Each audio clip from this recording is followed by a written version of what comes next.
Hello, little friends. Welcome to the Sabbath School study for minors.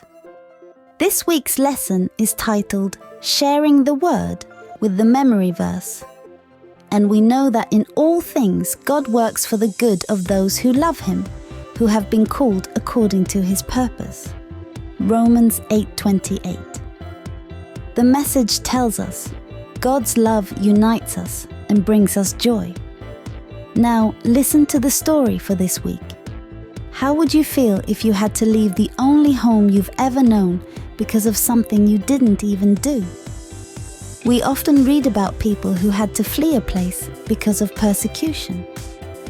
This story tells us how a teenager might have reacted during the early days of the Christian church. The young girl was sure she was going to burst. She stood outside the gate of Jerusalem, leaning against a chariot. Her stomach felt completely knotted. The hot sun, the sight of Stephen's body, and the painful weeping of the women, it was all too harsh. Her eyes desperately searched for her father's. She spotted him with a group of believers surrounding Philip. All she wanted was to be close to him. Philip's voice came from where he stood. "This problem is not going to end," he was saying. "I'll wait for you at my house in an hour, and there we'll discuss what we are going to do." The group dispersed. "Abba!" the girl exclaimed. "Daughter, I'm sorry, I forgot you were with me," her father said, hurrying over to her. "You're sick. I shouldn't have let you come." "I want to go home," she sobbed. Her father took off his mantle and spread it in the chariot. Gently, he helped her lie down and covered her. He drew the curtains to provide shade. The young girl knew her father had rested very little that night. She couldn't believe what she had seen. The nascent church was definitely at a crossroads.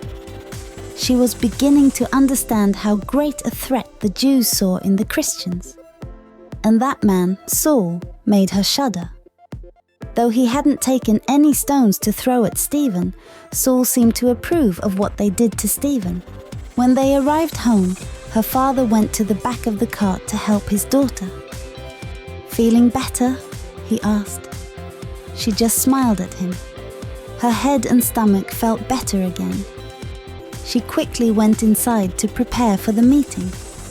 While she was there, she heard someone calling her father. Whoever it was sounded scared and out of breath. She felt her stomach knotting again. "Daughter!" her father called. "Yes, father," she said, addressing her father formally since there was a guest.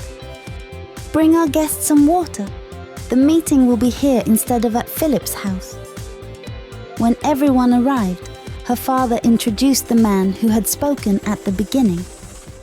"Saul has declared war on the Christians. He's already going from house to house to arrest believers and take them to jail," the man said. "He has sworn to finish us off. Philip has already left. He believes it's time for us to go to other places where we can freely speak the gospel."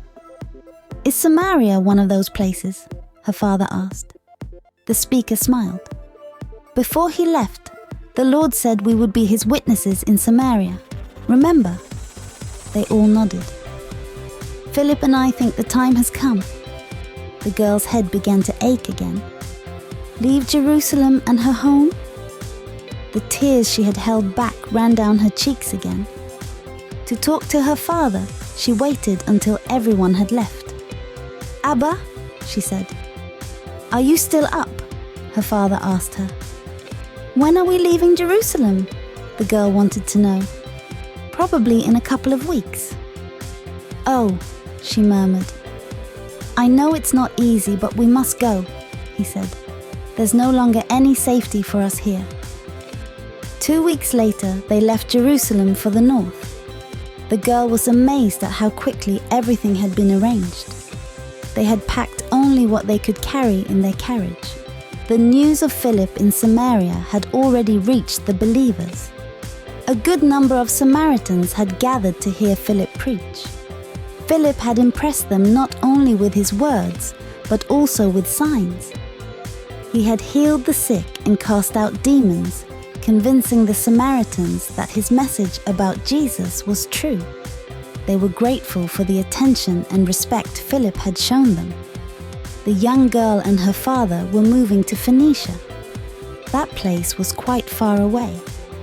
It seemed to her as if it were at the end of the world. "You know," her father said, "your mother would have been very happy." The girl nodded.